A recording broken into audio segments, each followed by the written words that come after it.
Bueno, vamos a seguir con otra fuente que está dentro de este grupo de fuentes en donde desde distintos ángulos estamos enfocando aspectos económicos de esta relación, ¿no?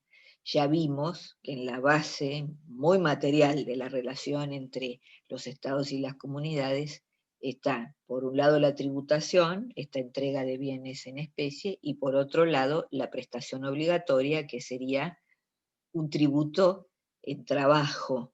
Antes se decía tributo en sangre, ¿no? Es esto, generar un sistema de reclutamiento, ¿no?, implementado por la administración, para reclutar mano de obra para distintas actividades, desde construir pirámides hasta hacer diques y canales, hasta formar parte de expediciones de intercambio o militares, hacer caminos, ir a colaborar en la recolección de algún tipo de cosecha en algunas tierras que sean, no sé, del templo, por ejemplo, del palacio, de la región. Es decir, es una variedad de actividades para las cuales se necesita mano de obra, pero todo eso está, como diría el Chapulín Colorado, fríamente calculado.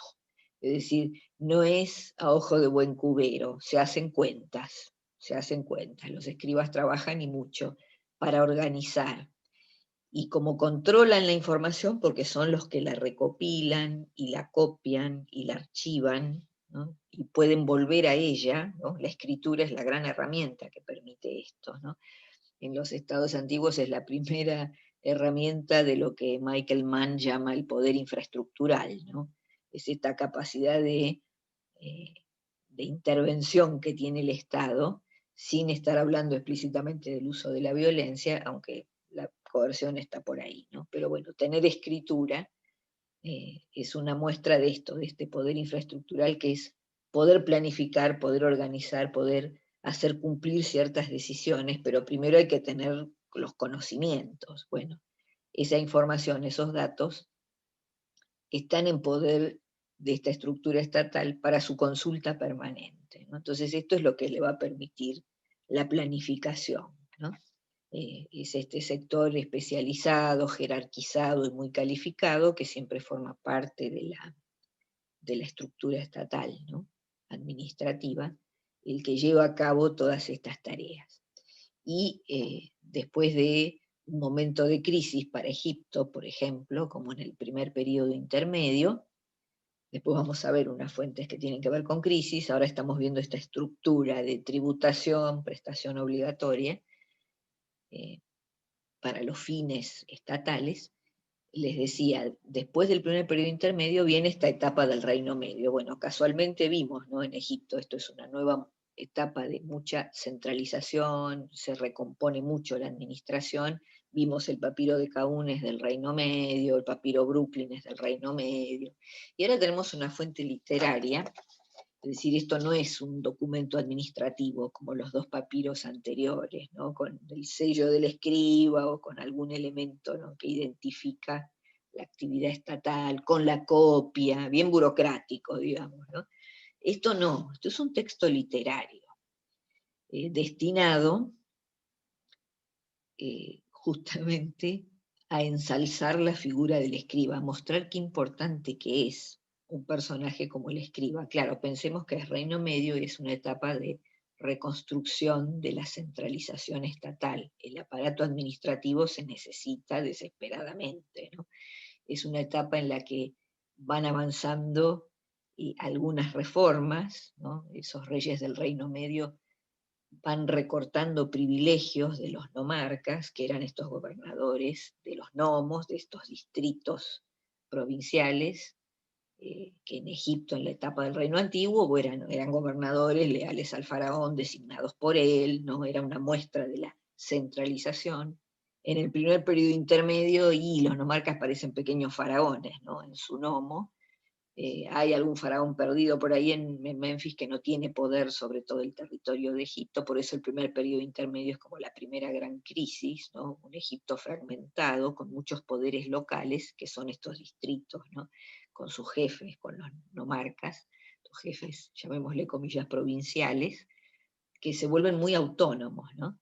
Entonces, la tarea del Reino Medio en la nueva etapa de centralización es muy dificultosamente para estos primeros faraones ver cómo reconstruir la autoridad central. Entonces, de a poquito, en la medida que es posible, ¿no?, con muchas estrategias, le van quitando poderes o privilegios a los nomarcas, ¿no?, recortando un poco los territorios que se habían extendido demasiado. A veces algunos nomos crecen a expensas de otros, ¿no? Guerras intestinas, ¿no?, en el primer periodo intermedio, uno marca contra otro, avanza, bueno, se forman a veces hasta agrupaciones, ¿no?, de varios nomos bajo un mismo jefe, y el primer periodo intermedio tiene, ¿no?, todas estas disputas internas entre esos poderes locales. En el Reino Medio todo eso se va recortando, a veces con más habilidad, pero a veces con menos, pero el asunto es que de a poco los nomarcas se van, eh, digamos, como sometiendo, podría decirse, ¿no?, o aceptando cada vez más esa autoridad centralizada, hasta que tenemos un faraón en el Reino Medio, que es Sesostris III, ya va avanzado el Reino Medio, que hace una reforma bastante fuerte, porque los nomos eran muchos, todos esos distritos, como 30 nomos, imagínense 30 gobernadores. Sesostris hace, seguramente porque puede, debe tener un cierto consenso hacia adentro de la corte, debe tener apoyo. Bueno, era un faraón bastante militar, así que seguramente otros jefes militares eh, lo seguirían, tendría sus apoyos internos. Logra dividir Egipto en 3 grandes distritos. O sea, en vez de los 30 nomos vamos a tener 3 provincias, llamémosle así. Y va a haber entonces 3 gobernadores que lógicamente son designados por el faraón. Así que fíjense, flor de centralización está logrando, es decir, cada vez tener más fuertemente las riendas del poder central. Entonces, paralelo a todos esos episodios, hay muchos textos así literarios que por un lado revelan, ¿no?, toda esta práctica de la escritura. La gente que estudia egipcio jeroglífico generalmente estudia este egipcio del Reino Medio, que es el egipcio clásico, es el egipcio para aprender egipcio jeroglífico, ¿no? Después, por supuesto, está el egipcio del Reino Antiguo, el egipcio de los textos de las pirámides, que es muy difícil, en fin, hay de las distintas épocas, como con cualquier lengua, tiene todo su proceso histórico. Bueno, hay diferentes etapas y hay ciertos cambios, ¿no? Es decir, las lenguas tienen sus propias historias. La del Reino Medio es lo que se llama el egipcio clásico, que además tiene una cantidad de textos, ¿no?, de tipo literario, de ejercicios como manuales para que los escribas aprendan a escribir usando esa escritura jeroglífica. Y textos literarios como el Elogio del Escriba, que lo que hace es precisamente eso, ensalzar la actividad de un escriba, como es el que sabe, es el que da las órdenes, los demás tienen que agachar la cabeza y obedecer, es la mejor ocupación posible, ¿no? Ese es el destino, digamos, en ese momento de reconstrucción de la centralización. Esta es una figura clave, porque sobre el escriba descansa la estructura administrativa. Si no hay escriba, ¿cómo hacemos para tener el archivo que permite releer, volver a buscar la información, acumularla, consultarla cada vez que sea necesario para poder planificar? Si el escriba es vital, ¿no?, en esta estructura estatal que pretende ser centralizada, ¿no?, como este Egipto en el Reino Medio. Pero más allá de esto, de una manera muy literaria, se recrea algo que vimos en las 2 fuentes anteriores de una forma administrativa, ¿no? Y es en 2 párrafos, ¿no?, que están separados así por unas líneas de puntos. La fuente seguramente es más larga, pero tenemos los párrafos que corresponden a 2 actividades que están relacionadas con estas herramientas estatales, ¿no?, de la recaudación del tributo y de la organización de la prestación obligatoria, que es el tributo, digamos así, el trabajo, ¿no? Es mano de obra, lo que se entrega, ¿no?, en la prestación obligatoria. Entonces, el ejemplo para mostrar la tributación es la figura del campesino. Y el ejemplo para mostrar la prestación obligatoria es la figura del soldado. Más allá de lo literario y de la intención, que es justamente mostrar cuánto mejor es ser escriba que dedicarse a cualquier otro oficio, más allá de eso, se revela, ¿no? En la exposición de las actividades del campesino y del soldado, cómo funcionaba el sistema, ¿no? Déjame explicarte la situación del campesino, esa otra penosa ocupación. En los años buenos, que eran muchos en Egipto, no era tan mala la agricultura. Acá está pensada como algo muy penoso, como si la agricultura en Egipto fuera una cosa muy dificultosa, muy trabajosa. Bueno, la realidad es que no era tanto. Pero acá todo está mostrado bajo una luz negativa porque la intención es mostrar que es mucho mejor el trabajo del escriba que el trabajo del campesino, ¿no?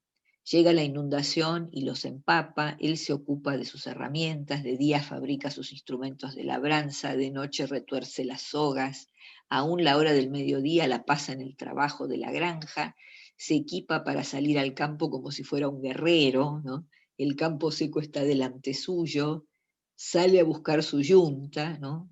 Los bueyes, para poder arar, ¿no? Cuando ha seguido al pastor por muchos días, obtiene su yunta y vuelve con ella. Al amanecer sale para comenzar y no la encuentra. Se le fueron, ¿no? O se los llevaron, ¿no? No la encuentra en su lugar, pasa 3 días buscándola, la encuentra en el pantano, ¿no? A la yunta.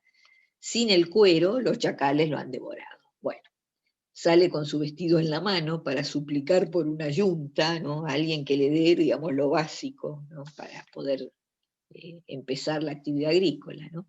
Cuando llega a su campo lo encuentra partido, es decir, como resquebrajado por la sequía, todo mal, ¿no? Eh, la, la serpiente lo persigue, ¿no? Pasa tiempo cultivándolo y la serpiente lo persigue, acaba con la semilla, la serpiente, ¿no? Tan pronto como es arrojada a la tierra, no ve ni una brizna verde, ara 3 veces con grano prestado. Esto sucede mucho en la agricultura antigua y nosotros vemos mucho, acá es una fuente egipcia, pero también se ve muchísimo en las fuentes mesopotámicas. A veces el campesino no tiene suficiente para volver a sembrar. Quizá hubo un año medio regular, no hubo suficiente cosecha, entonces lo que hay por ahí se tiene que guardar para tener el grano de el fondo de reemplazo, digamos, lo que se va a almacenar para alimento de la familia, y entonces quedó a lo mejor poco grano para volver a plantar. Y entonces hay que conseguir grano de algún lado, alguien le presta, ¿no? En Mesopotamia suele haber muchos casos de préstamos de grano hechos por los templos, ¿no? Después, por supuesto, cómo se devuelve lo que prestó el templo en grano, o a alguien que tenga grano, hay que devolverle una parte de la cosecha, ¿no? Entonces, ara 3 veces con grano prestado, su esposa ha recurrido a los mercaderes y no ha encontrado nada para cambiar. No dice comprar. Noten que no es una sociedad que tiene circulación de moneda, ¿no? Lo que existe es el intercambio de bienes según un sistema de equivalencias que se mide en unidades de peso. Cuando las fuentes hablan de ciclos o de mina o de talento, o en egipcio hay una medida que es el deben, está hablando de eh, medidas de peso. Por eso también uno de los símbolos que tiene que ver con la equidad es la balanza y los platillos, pesar, ¿no? Lo que es intercambiable, lo que es equivalente, y por eso hay justicia, si es equivalente. Si alguien inclina demasiado el platillo, ¿no? Y no le está dando al otro lo que le corresponde, y bueno, hay injusticia. La equivalencia es lo que rige en los intercambios. Entonces la esposa va a hablar con los mercaderes, que serían los locales, la gente de la aldea, con la que se podían trocar estas cosas básicas para la subsistencia, ¿no? Y no encuentra nada para cambiar. Y ahora viene la parte trágica. Entonces el escriba desembarca, inspecciona la cosecha, los ayudantes están detrás suyo, con bastones, los nubios con palos. Uno le dice, entrega el grano, no hay. Es golpeado salvajemente, atado es arrojado al pozo, sumergido, con la cabeza para abajo, su esposa es atada en su presencia, sus hijos encadenados, sus vecinos lo abandonan y huyen. Es una película, ¿no? Uno imagina todo esto. Cuando todo termina, no hay grano. Y claro, un año malo, no hay grano, pero es inexorable, ¿no? El momento de la recaudación va a llegar y en un año malo puede ocurrir esto. Y no llega el escriba solo, además viene por el Nilo, ¿no? El escriba desembarca, es la vía de comunicación más rápida y por el río. Y tiene gente que está con bastones y además me agrega, ¿no? El autor, el escriba que hizo esto, dice los nubios con palos. ¿No? Los nubios aparecen bastante en las fuentes egipcias, ¿no? Es este territorio al sur de Egipto con el que hay relaciones de intercambio desde muy antiguo, que en la época del Imperio Nuevo se va a terminar transformando en una provincia. Egipto termina abarcando ese territorio, de donde siempre viene el oro, el marfil y otros bienes de prestigio, y los nubios se llevan población, ¿no?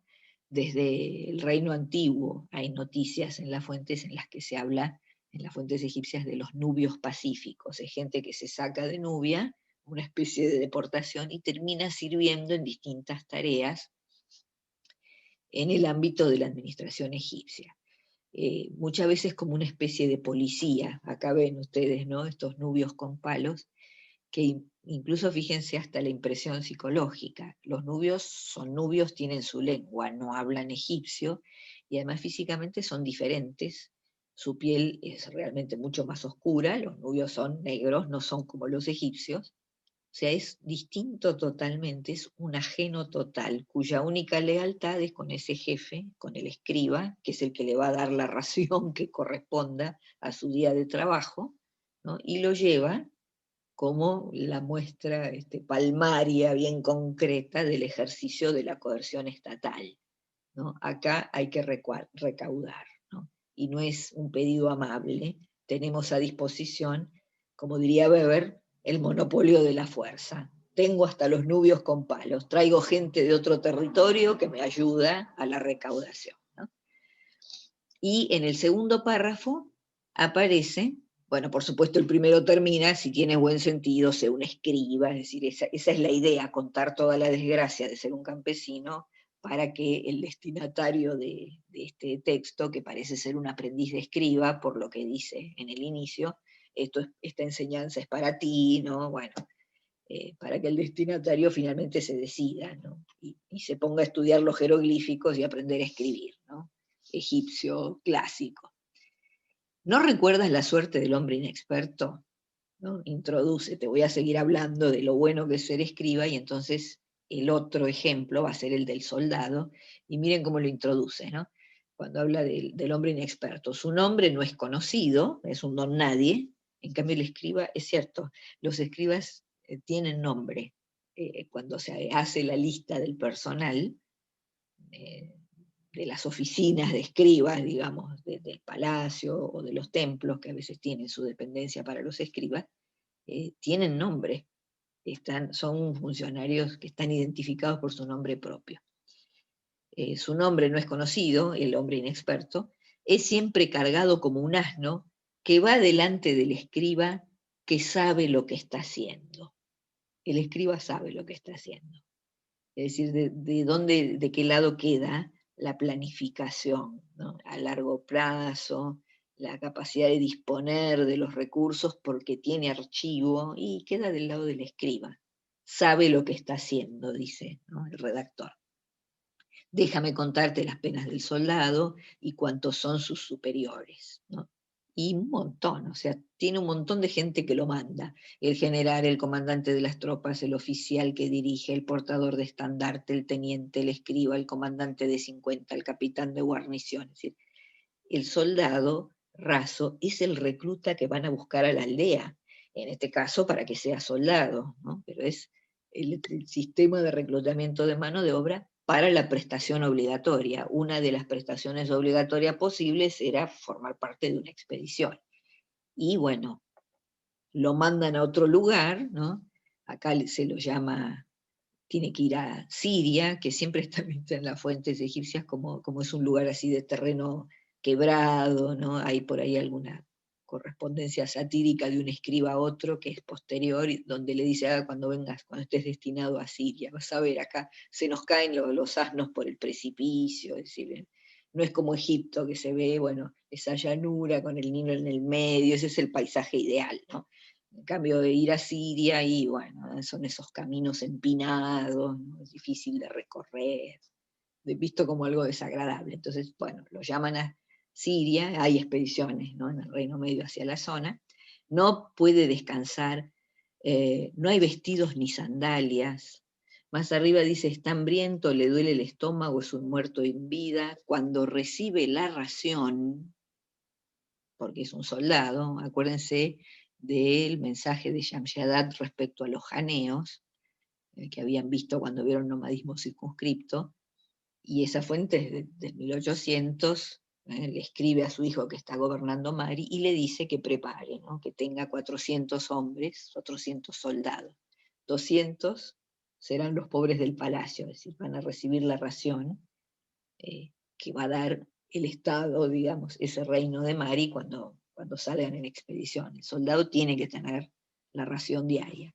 Solo que acá lo que nos está diciendo el escriba es que no siempre el grano está en buenas condiciones, tienen que comer lo que hay, ¿no? Algo les dan, pero a veces el grano, dice, no es bueno, no es bueno para moler. Su marcha es ascendente entre montañas, bebe agua cada 3 días, el agua huele mal y es salada, su cuerpo está consumido por la enfermedad, después, bueno, lo atacan los enemigos, claro, es una expedición y le pasa como a tantos soldados. Su cuerpo está débil, ¿no? Sus piernas flaquean. Cuando se obtiene la victoria, los cautivos son entregados a su majestad para ser llevados a Egipto. Claro, ¿y quién tiene que vigilar a los cautivos? Y los soldados egipcios. Entonces acá se habla de la mujer extranjera, ¿no? Que se le desmaya, ¿no? Durante la marcha y se le cuelga del cuello.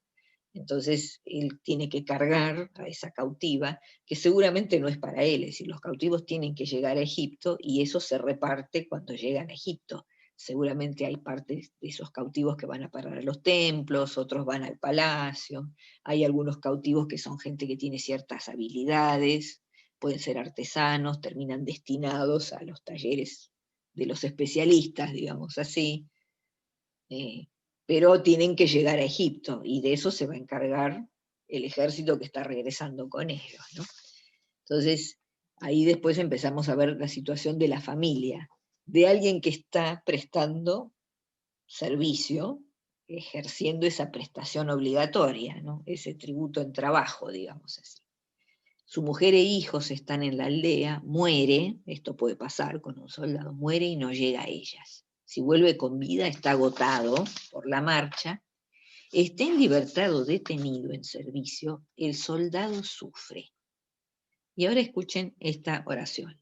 Si salta y se une a los desertores, la fuga, de la prestación obligatoria, ya vimos en el papiro Brooklyn, en ese caso era la mujer, la hija del escriba, se había fugado, bueno, el soldado o alguien que está destinado a hacerlo, lo vienen a buscar, si salta y se une a los desertores, toda su gente es puesta en prisión. Sea lo que fuere esa prisión, signo de pregunta, pero está muy claro el ejercicio de la coerción por parte del Estado, ¿no? Es como un escarmiento. Está bien, a él no lo tengo, pero tengo a la familia. ¿Y cómo sabemos de la familia? Y porque está en el censo, se censa por grupo familiar, ¿no? O sea, ven cómo las bases de la comunidad se respetan. La comunidad o la unidad doméstica es el ámbito de lo colectivo, ¿no? El Estado individualiza, necesito un hombre que sea soldado. Se me escapó. Bueno, no importa, yo tengo a su familia. Está en el mismo papiro, en el mismo documento, todo el grupo familiar. O sea, la estructura comunal que es ancestral le sirve al Estado para estructurar sus propias actividades, en este caso, la prestación obligatoria. Entonces, Si hay que castigar, ¿no? Porque alguien ha huido, tenemos a la familia a disposición, está el documento con todos los miembros de la familia. Muere al borde del desierto, supongamos que tuvo éxito en la fuga y desertó, huyó de la prestación y muere. No hay nadie que perpetúe su nombre, es decir, como no hay tumba para él. Se muere al borde del desierto, no va a tener todo eso que dice Asman en ese artículo tan lindo de Muerte y Cultura, ¿no? Esa importancia que se le da al más allá, para el cual se preparan desde el más acá, ¿no? Ir armando la tumba, que va a ser la casa donde va a vivir, donde va a empezar su otra vida, ¿no? En el más allá. Y a donde tienen que ir sus descendientes a hacer ofrendas, a cumplir periódicamente, ¿no? Con los rituales funerarios. Entonces, bueno, claro, como se fugó, no va a ser enterrado, si muere al borde del desierto, con su familia, ¿no? Va a tener su casa del más allá. Sufren la muerte como en vida, se trae un gran saco para él, es decir, donde lo van a, lo van a guardar para tirarlo, ¿no? Por ahí. No conoce un lugar de descanso, se escriba y líbrate de ser soldado, llamas y uno dice, aquí estoy. Es decir, cuando el escriba ordena, aceptan, obedecen. Estás libre de tormentos, todo hombre busca elevarse, toma nota de ello. ¿Ven? El contexto y la intención es ensalzar la figura del escriba, pero por debajo de eso, que les tengo que contar para que se entienda cómo se produjo esta fuente, cuál es su contexto y cuál es la época, pero es reveladora de las dos situaciones. Ahí ustedes tienen una muestra de lo que es la tributación y una muestra de lo que sería la prestación obligatoria, en este caso es un soldado, podría ser otras actividades, y en los dos casos uno ve el ejercicio de la coerción estatal, ¿no? Y este tema que ya habíamos visto, ¿no? Para ir ligando todo, eh, tiene que ver también con la posibilidad de la planificación. Esto que vimos en el papiro de Caún, ese censo, por eso lo vemos primero, ¿no? Para que nos demos cuenta de cómo se va organizando esa información, para qué sirve haber hecho eso como el papiro de Caún, ¿no? Bueno, ahora vamos a ir a otra fuente que tiene que ver con otro aspecto económico.